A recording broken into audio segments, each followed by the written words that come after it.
Is your favorite indie MMO canceled or about to be? Or are they just taking their sweet ass time? That's a bit more dramatic for this video than it needs to be, because this is just an update video. From Monsters and Memories and Pantheon to Hollowed Oath and Camelot Unchained, there's a lot to talk about collectively. There's delays, class refreshes, and deep dives, new visuals, and more trickling updates over the last few months that I thought we could dive into together just to get an update on some of the stuff that's going on with these long in development MMOs that keep on chugging forward toward an eventual 1.0 launch, or I guess spectacular implosion. But that we're not talking about Ash Creation. These are all in better shape than that game. There's no lawsuits yet. Let's start with the most ever questy of them all, Monsters and Memories. The classically inspired group-focused MMO not too long ago had to delay their early access launch by a few months to October 1st, 2026. The reason for the delay was pretty simple, they're just not ready. There's more work that needs to be done before they get to that point, and it makes sense given that Monsters and Memories, their early access will not be including wipes for 1.0. It's a sort of soft launch of an incomplete game, because when 1.0 comes around, what their plan is to keep the early access servers going and launch fresh new servers for anyone coming in for the 1.0 or who wants to start over. Just because they delayed though doesn't mean that people aren't currently playing. Actually, the closed beta is still ongoing and they're still periodically inviting new people in to go and play the closed beta. In their most recent update, we learned that they had about 10.5k unique accounts with an average playtime per account of about 17 hours. Since then, they've invited more people, so those unique accounts have probably gone up a little bit. We also learned that to date, the game has cost about $160,000 to make. Given that the team is made up primarily of volunteers, that seems like that would all be the nuts and bolts expenditures. They even provide a little graph here showing where their spending has been spent recently.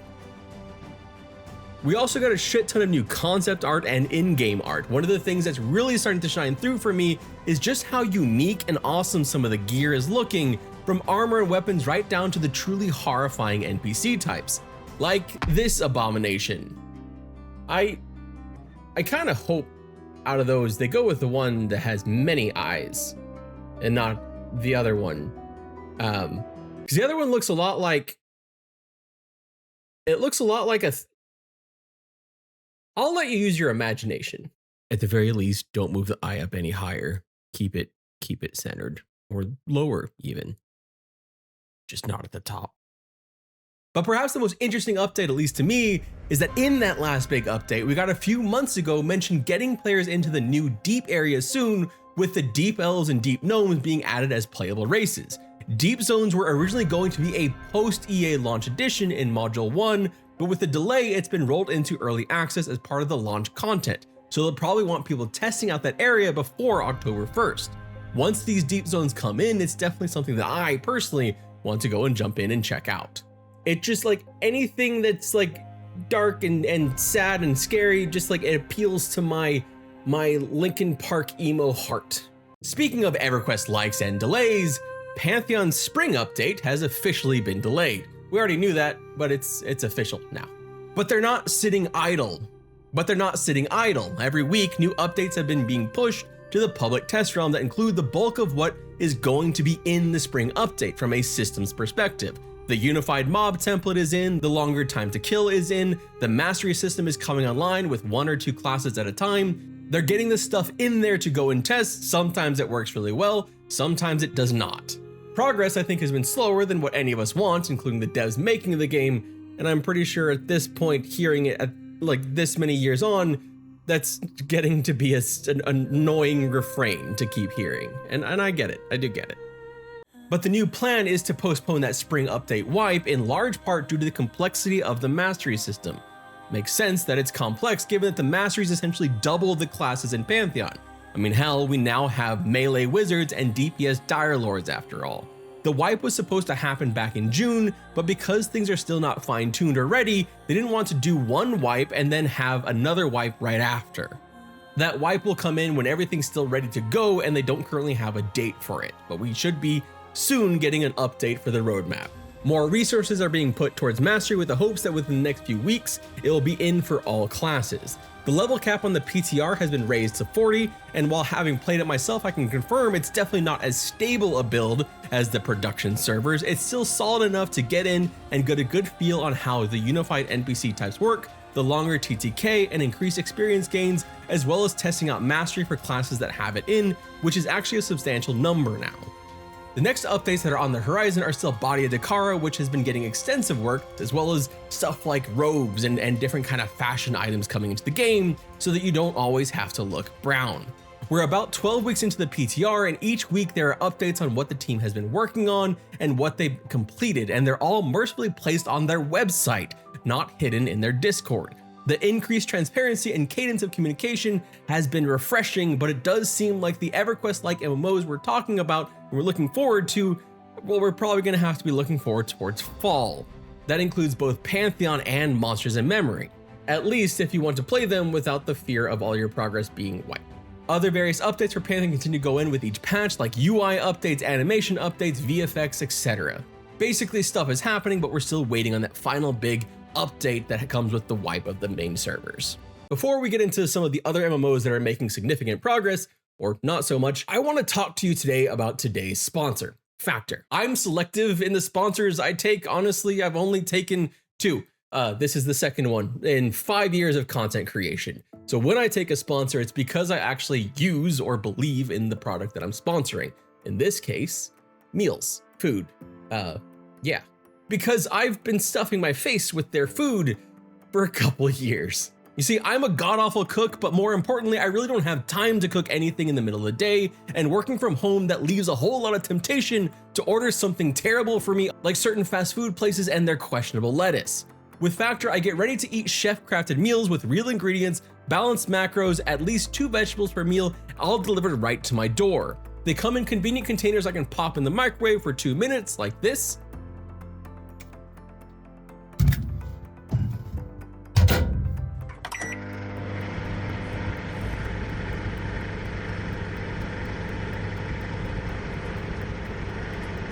The chicken tastes fresh, the corn has some spice to it, and they're the perfect way to get some of that great tasting food fast enough that you don't even have to give up your camp for that rare job you've spent an unhealthy amount of time trying to get.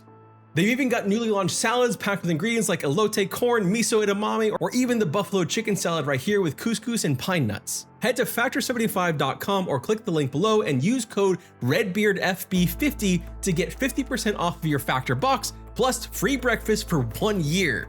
That's code REDBEARDFB50 at factor75.com to get 50% off plus free breakfast for a year. REDBEARDFB50 at factor75.com. Offer only valid for new Factor customers with code and qualifying auto-renewing subscription purchases. Thank you, Factor, for sponsoring this video, and now let's get back to the MMO news.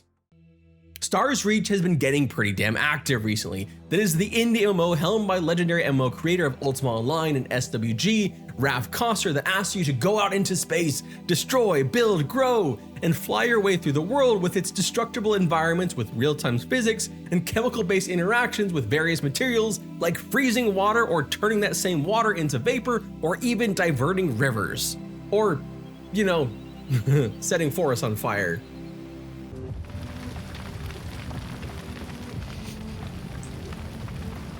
I'm going to destroy so much. Oh, wait, is this a player's thing?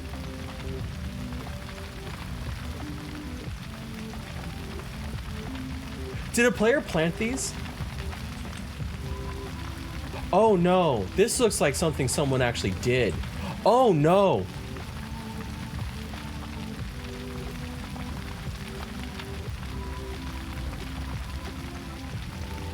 I didn't. Because I'm not a dick. But this time I am a dick. We've got a big roadmap of what's coming for the game, but more importantly, there's a ton of new updates that have dropped over the last few months, including UI reworks, environmental visuals, a character creator, new creatures, and soon, new playable species, new projectile VFX, the initial clothing system, etc. Things certainly look to be progressing on many of the core elements of Stars Reach, and these changes are large enough that they have wiped their servers with the Great Wipe, as they called it. Fans of SWG will be familiar with how they're treating creatures in the game using spawners and adding in different variations of them, like dire elder and weak juveniles. There's a bevy of really cool stuff on their roadmap for the near term, like redesigning their starting area of Haven, a combat playability pass, better structure building, and animations for terrain flow, something that's badly needed to make one of the key parts of the game look better, in my opinion. But there's one thing on the roadmap and further away, much further away, on the furthest side of it, that got my attention and had me vibrating in my seat with excitement, probably more than most people, because I don't know, it's just like, it's a thing for me.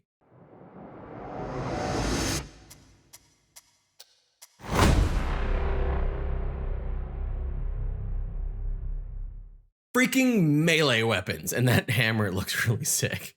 Now, of course, they need to get the creature melee animations and pathing all dialed in first, but just seeing the melee on the roadmap, even if it's more distant future, has me excited. It's one of the things I really loved in Star Wars Galaxies. The blending of sci-fi, but also having melee skills like Fencer and Terras Kasi, and I can't wait to experience that in Star's Reach, along with the missions, which sound like they're going to be advancing on what's already in and what we had in SWG by adding lore to them, allowing players to create them for each other, chaining them together into larger quests, and adding dynamic points of interest so that those missions can involve specific NPCs or structure. I'm very curious about the one about adding missions for other players to do and how that's going to work, because that sounds really fun and kind of in line with a lot of the way the game is being built out, of basically a lot of user-created content.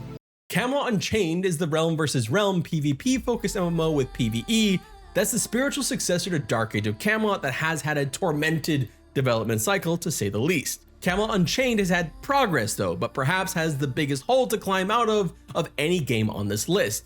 The MMO launched into early access on Steam back in June, and since then has been slammed with negative reviews for everything from its clunkiness to lack of NPCs. Since that launch, it's had several updates, all of which have been trying to address issues with the game, like adding in a first draft of the quest log menu, more audio and ambient sounds, removing character collision in towns, various bug fixes, and texture performance increases.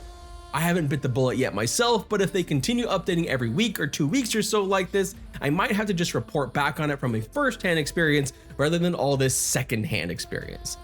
Let me know in the comments if you want me to go and do that and go and play the game, maybe so you don't have to, or to tell you that it's okay.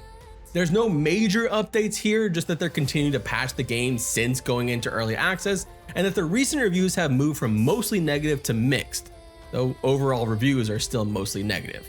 Camelot Unchained has a lot of work to do to kind of gain any part of this indie MMO space, because I think a lot of people are upset that the game seems like it was built, killed off, and then replaced with a PvE game that was launched and then killed off, and then now we have a new game that is being built again, and this is all over well over a decade of development time. At least for me, the sticking point is them launching another game in the middle that wasn't the game that people backed. I think that's what gets me. Kind of reminds me of Ash Creation and their Battle Royale. Adrullan Online is the blocky Minecraft visual looking EverQuest-like MMO that's being built largely quietly with the occasional test here and there, but every test feels good and makes you want to play more. It's an MMO being built very much in the vein of EverQuest, but with a little bit of a softer appeal. It's not as hardcore as, say, Monsters and Memories, but it does still eschew things like maps and is still a grind-focused MMORPG, despite having quite a few useful quests to complete filled with the world lore and items to gather. Adrullan Online has added a patch notes section to their website where they post their patches for the internal build of the game, because it's not publicly available like some of the other ones on this list. The long and short of it is, there's a lot going on. There's tons of balancing patches, new spells, UI changes and updates, new quests going into the game, work on new zone areas that look pretty awesome with these scary ass orcs. I mean, I guess as scary as blocks can be. So there is significant work going on in the game, but no mention of another test anytime soon. Something that's hitting home for some players. Day 102 without a test. I'm starting to doubt whether I even played the game, or if it was all just some amazing, glorious dream. I opened the announcement not only to check for another test, but to remind myself that this glorious, amazing game was actually real. I scan through the changes to plan my next tests and how I am going to rigorously discover this untapped world. Soon. Scars of Honor is the indie MMO that shot up people's interest charts after Ash the Creation collapsed due to some pretty convenient timing, as well as the fact that it had, well, PvP, and it was new. Following that, they had a bit of a rough stress test when they were in prime time with a ton of eyes on them. The game was functional, but poor server performance and balancing issues left many with more questions than answers about the game, myself included. I'll be blunt here, I left that test not feeling impressed. But there are also positive responses to the game as well, and we got a post-mortem of the test in the report from them. Apparently, tens of thousands of players tried the game and broke it. Players were playing from 165 countries, all leading to the team uncovering loads of technical issues, gathering gameplay data, and better understanding what players liked about the game. Results of the test have gone beyond looking at just bugs and stability issues, but also revisiting all major gameplay pillars including movement, combat, quests, open world systems, gathering, crafting, and PvE content. The reaction to this test is actually making me think a bit of the reaction to the Chrono Odyssey test, where it probably didn't go as smoothly or as well as the people making the game wanted it to, but instead of just like throwing up their hands and forcing it, they're like, no, we're gonna actually try and work on this and make it better, which is a good sign to me. I personally felt the combat lacked weight and there was significant imbalance in difficulty levels between the faction starting areas, so I'm really glad to hear that they were looking at this. Scars of Honor is a very WoW-like in many ways, but what WoW did that is sometimes overlooked is it had latency and combat down. Those were damn near perfect in weight and feeling when the game launched. Those are things you don't often single out, but you notice when they're not nailed down. Honestly, the server issues during the test could have made it worse. They've since created an initiative to add in what I guess are alpha testers, but they're calling them First Watch. They will have a private Discord and test out features as they come into the game and provide feedback. Beastburst has stressed that these testers come from a variety of different playstyles, so it's not just, say, all hardcore raiders. If Stars of Honors can take all the feedback they got from the test and put it to good actionable use, like they have already with some movement animation improvements, I think the game has potential. It's just missing something right now that I can't really put my finger on after playing.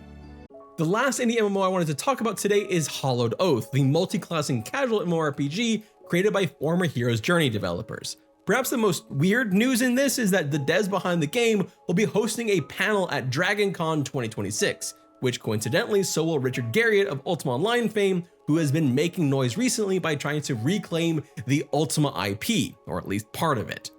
Not that the two are connected, I just thought it was interesting that they're both going to be doing panels at DragonCon. DragonCon is a major convention in Atlanta every year, and this is their 40th anniversary, and I've been to it once before, mostly for authors to go and see other authors, and I had a lot of fun with it. So if you're in the area, you can go and see them at the convention. Beyond Hollowed Oath's foray into Atlanta, it sounds like they've been making a lot of progress behind the scenes with over 100 unique NPCs in-game, item socketing, grouping, and trading all in version 1, and over 2,400 lines of ambient dialogue, not to mention adding in dual wielding and improving pet behavior. One of the cool things that they have updated in recent months is about movement. They're updating their locomotion system to add mass, inertia, air dampening, and parkour mechanics. More freedom in movement is an area many MMOs can still find a lot of advancement in, as most games, especially the biggest ones that have been keeping the genre together for a decade or two, are much more stiff. Games like Stars Reach, and soon Guild Wars 3, and apparently Hollowed Oath, are looking to make movement more fluid, and that has me intrigued. This is all on the heels of Hollowed Oath's successful Kickstarter, though I will mention that the game only had a goal of $100,000 and came in with about $166,000 with 700 backers. If you want to keep up with Hollowed Oath's nitty-gritty, the best place is their website, which I'll link in the description because they post their patch notes there periodically and they're very detailed. Again, this is an internal build, so you can't play it yet, kind of like Adrullan Online. If I were to sum up the theme of this video, it's slow but steady progress and lots of communication on small things. Outside of perhaps Stars Reach, none of these games are doing any huge major announcements right now, but they're all dutifully working on the game and showing what they're working on. All of that little work, the quest updates, combat changes, lore additions, visual effects, and balance passes should hopefully result in some major updates or tests in the coming months. October is still the month I have my eye on because that's when Monsters in Memory should be launching in early access, but perhaps we'll have the Pantheon wipe before or around that time, along with their new zone, Body Dakara. But in the meantime, I'm personally going to be sinking my teeth into EverQuest Legends, which should be launching soon, or actually already has launched by the time you're watching this video, because it'll be launching on July 28th of this year. If you want to learn a little bit more about what that game is and what it's going to be playing like, you can see more in this video right here. My name is Red Flynn, thank you so much for watching, and I hope you have an absolutely wonderful day, and I will see you all soon.